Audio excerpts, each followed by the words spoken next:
I'm Doug. And I'm Cathy. And this is Maggie Mae. Join us as we follow the moon. Today, we're going to take you on a beautiful journey through the Colorado National Monument. This is something that we didn't even know about. We are staying in Fruita, Colorado, which is where it's located. We're staying about 2 miles away from it. And man, what an awesome find. If you haven't heard of it, you've got to find it. We've just begun our journey, so come along. Thanks. Thanks. Now this is a map of the park, and basically it's a 23-mile long road that connects Fruita and Grand Junction, which by interstate are only 10 miles apart. But you're going to be winding around these rocks in the canyon, and you're going to see some beautiful sights in the rocks, but it's not all about the rocks. That's right. We had just entered the park. We're starting to go up the first hill near the first curve, and we find this entire family. There were actually 2 does, 1 buck, and we had one other little surprise that was at first hiding behind the bushes that we couldn't see. The buck just took off and went up the slope a little ways. We were told we were really lucky because it's a family and they wander around the park, and it's just a by chance that you get to see them. And they were right as we came in.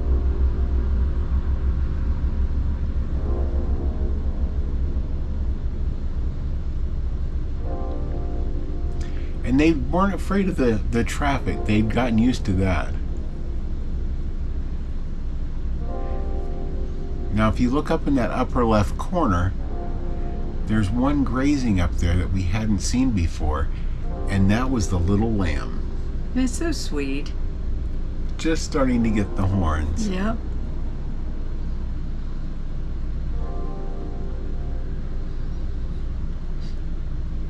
So that got things off to a nice start. Oh yeah. So the first place we stopped is called Redland View. And Redland View is actually the story of how this all was formed. It's a fault line, and the fault line's real easy to find. You see that area that looks kind of sandy over there on the side? From there, it runs straight down through this crevice between these rocks. That's the fault line. And that's where the lift came from that created this beautiful scene. It's pretty amazing.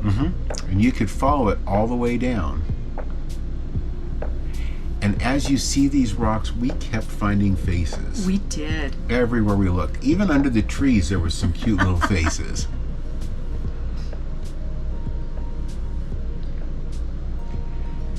Now the first couple miles, you do a lot of climbing. The roads are really good. Everything is paved, freshly paved. In fact, one of the viewpoints we weren't able to go to because they were finishing the paving up there, and the equipment was all sitting there. And this is one of the first things they're famous for that you'll see is balanced rock. That shows you how it's evolved over the years, how the rocks have eroded around it, and that's actually what's been left. Just like a sculptor would carve away the rocks. That's right. The wind and the rain and freezing and thawing have done the sculptor's work. And yes, it is that massive. It's the rock formations here are just enormous. And the colors are pretty cool too. Now, like I said, the first part of the drive is uphill, and so you're going to see some of those things from other vantage points as we go.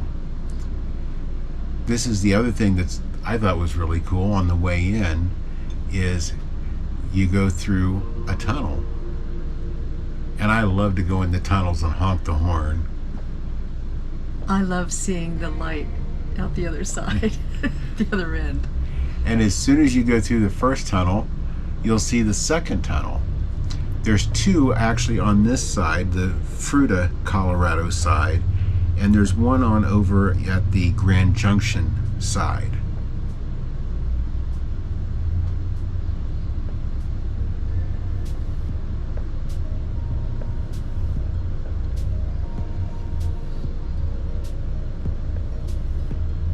If memory serves, I believe those are adequate, that if you've got a 13-foot rig, you can go through them if you stay towards the center. Now the historic trail view, this is one of the first overlooks to the Fruita side, where you can start to see the community down there. You'll see the river going through there, Interstate 70.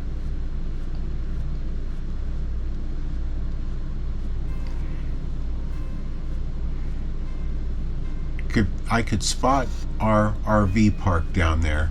Couldn't spot our motorhome though. That's why I was going out there, was to look through with the long lens.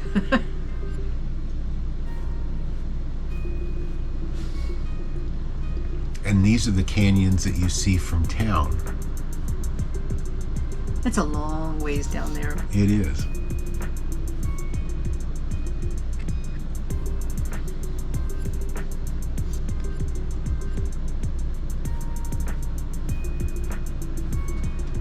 This is one of those things that a lot of people see and drive past along Interstate 70. It runs almost that whole 10-mile distance between Grand Junction and Fruita. But to realize that you can go through and actually get up close to this is really pretty amazing. It's definitely worth getting out and walking around. It definitely is. That's the Colorado River down there. Mm-hmm. And you can see other formations on the other side, on the north side. Mm-hmm.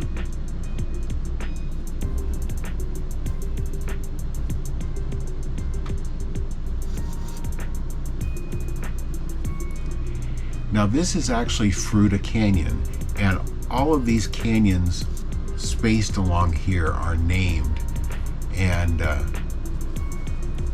as you travel through here, we're going to take you through, I believe, 4 different canyons. You'll see the road down there that we were traveling on. Right And in balanced rock. right in the middle of the screen there. Mm-hmm. There's the road up a little bit closer. There's balanced rock again right in the middle of the screen.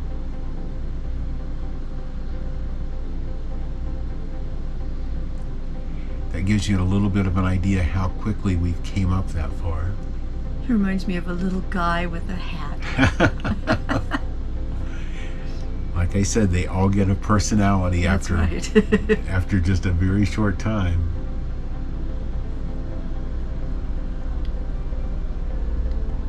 Now this is looking out the other direction, and when you're at the parking area, you've got the beautiful views out the one way, you've got the rocks up the other way, and those are where we're going. Book Cliff's View. This is actually located at the campground that's in this park. And so you can come out of your campsite and see views like this.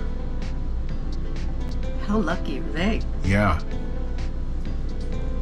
And that cliff right there, it looks like a bookshelf. Mm-hmm.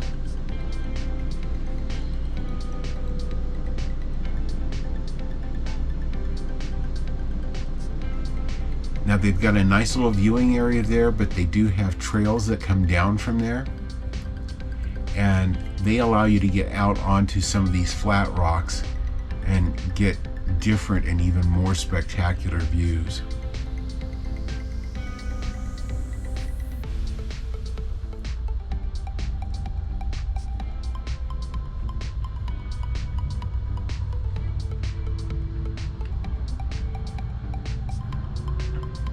It's so immense. You don't really realize the immenseness just looking at a picture. You've got to go and see it for yourself and walk out on it. It's pretty spectacular.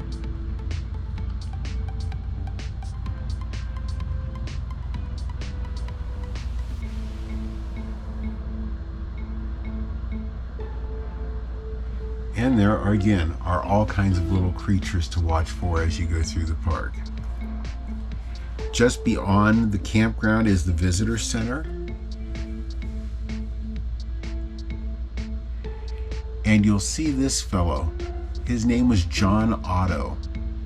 And he's actually the fellow that back in the early 1900s was, I don't know if he owned or just was kind of caretaker of the area. He started making paths.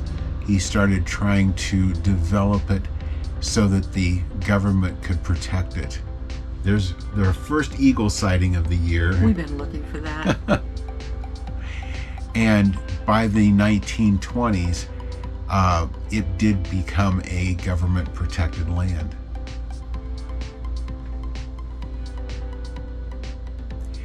This is one of the trails that he created, Otto's Trail. This is a short, I believe about a quarter-mile long hike with some spectacular views.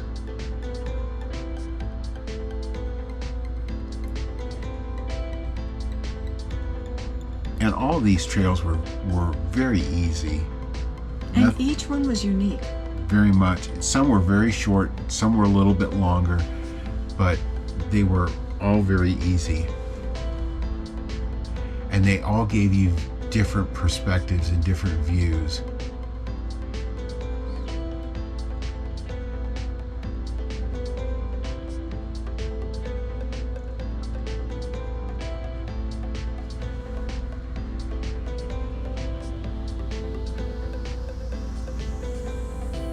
Now that rock there in the middle is Independence Rock, Independence Monument. And that actually was all the way across there a solid wall. And the pieces on both sides of it are no longer there, and it's left that one rock.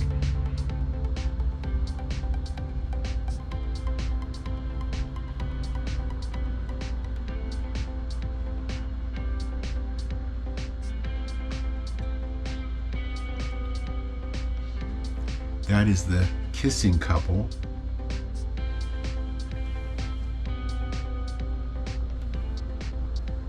I don't think we're the only ones who see people in those rocks. I know. Or sometimes animals. Mm-hmm. Not only in the rock, but on the rock. That's right. Now, Independence Monument, Independence Rock, this is its viewpoint, and it looks very different now. And it's because these are built from fins, and fins are narrow rock structures, and you can see from this vantage point it looks rather small. It's because you're seeing the thin side, where before we were seeing across the front of it.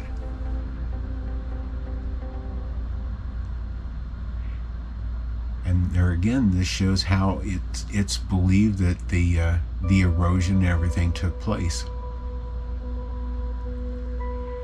Now our next stop is Grand View, which truly is a grand view. And we had a perfect day for it. The sky was just beautiful.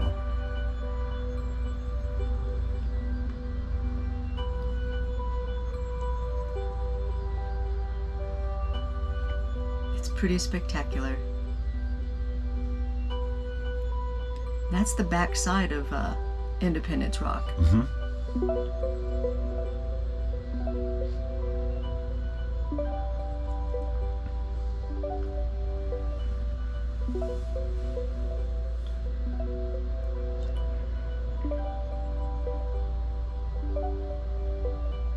And again, the trail leads out here to where you're kind of on these flat rocks out along the edge.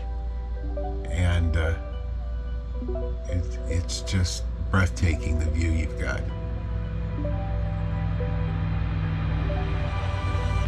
You'll see some of these that are like little spires. You'll see others that are large flat walls. Here's an area where we were driving to the next spot, and you go from a solid thick wall of rock to the ones that look like water has shaped them.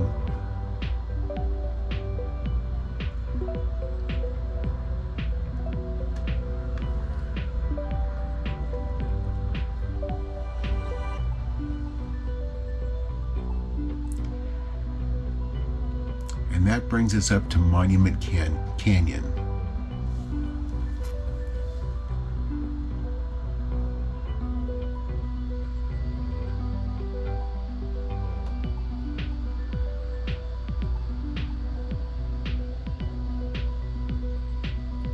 The view across on the other side of the valley, on the other side of Fruita, is pretty amazing too. It is. It has its own wall of rock over there also.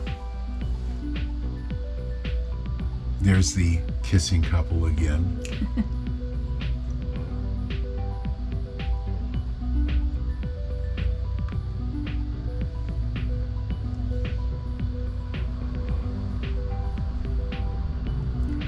Now this is the coke ovens overlook. And just like those big ovens where they used to cook coal into coke, this is what those rock formations look like. Those big furnaces.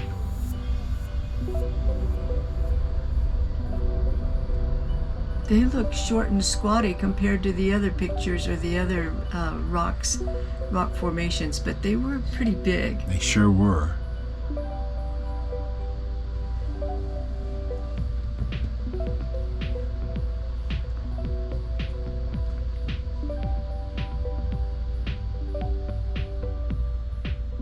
And the view down into the canyon, just spectacular.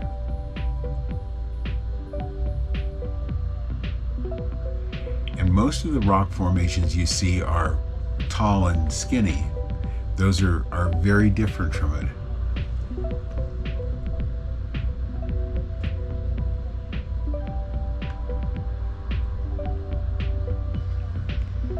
Now the Monument Canyon trailhead, we didn't take the entire trail.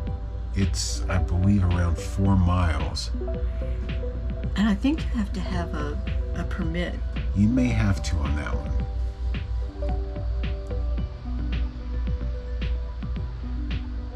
But you still get some incredible views from that spot.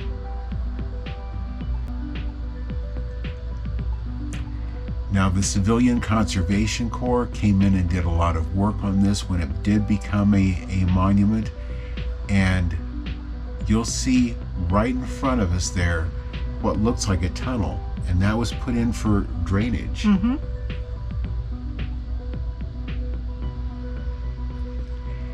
Now next up, we're at the Ute Canyon. This is the next canyon that you come to. And it looks completely different. Yeah, they all have such different characteristics. This is the upper viewpoint of the Ute Canyon.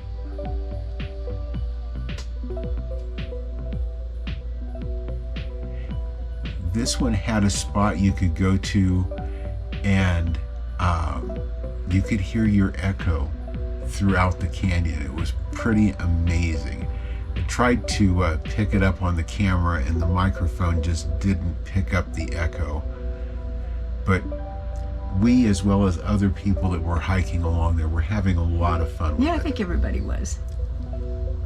I couldn't hear mine so much, but Doug sitting back at the car could. Mhm.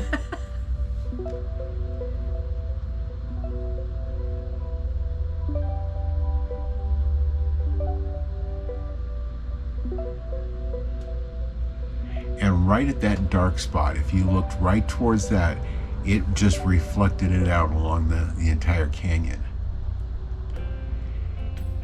Now these potholes hold rainwater, but they eventually will erode down into that, and that's where a lot of these formations have come from. Now this one is called Fallen Rock for a very good reason. There's a big slab of the wall that has fallen. You can see right where it's sat. And I'll bet that made a roar. That probably echoed. Yes, it probably did.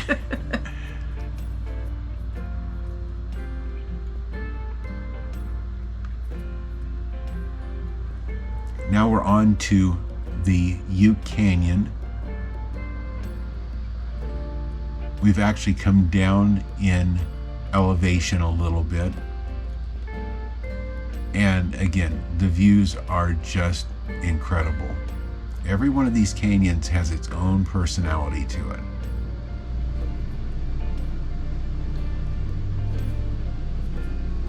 I think you could see 3 separate little canyons making up the one big one. Or 3 fingers to it. That's right.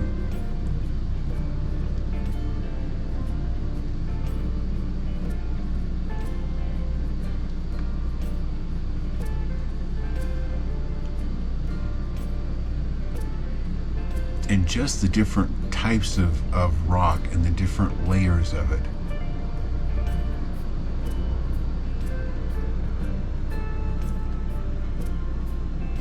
Now, Red Canyon, this is one of the last canyons that you come to as you're going over towards Grand Junction.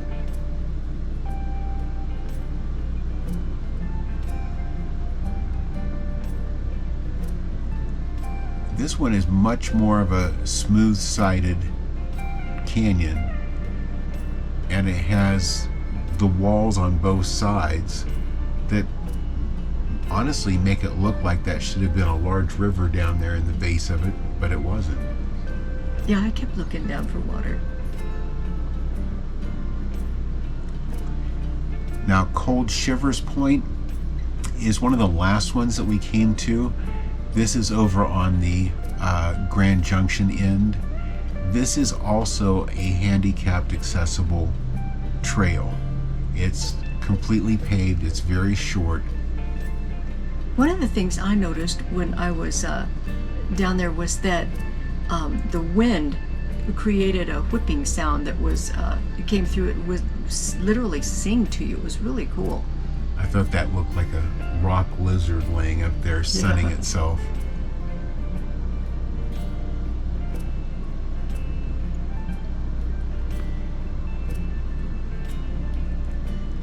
Now from there, you've got a couple of mile drive going out of the park towards Grand Junction while you're actually still kind of in the park.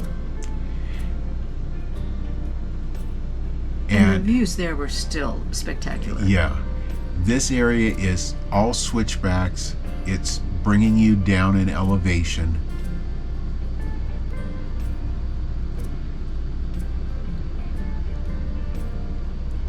And this is the last tunnel. There it is.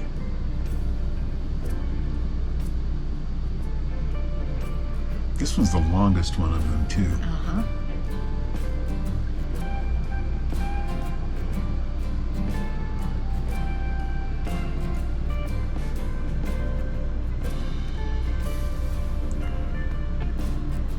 So this just kind of cements everything that you've seen throughout the park on your way out, because the views just keep coming. Yes, they do.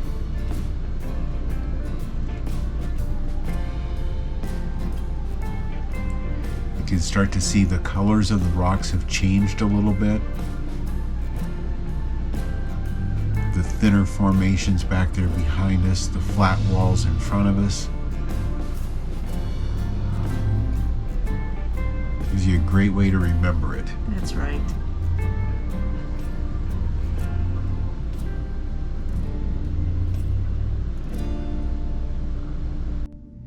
Well, Cathy, we've had a big day today at Colorado National Monument. What have you thought of all of this? I'm blown away. I am blown away. This journey has been just so amazing, and it's beautiful. Everywhere you go, you think it's not going to get better, and I don't know if you can call it better or just different, but it's just, you got to do it. Absolutely. If you don't, you'll always regret it. Or watch our videos. There you go.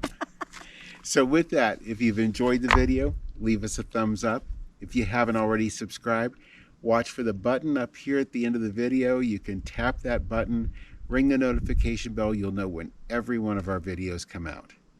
And thank you for following us as we follow the moon.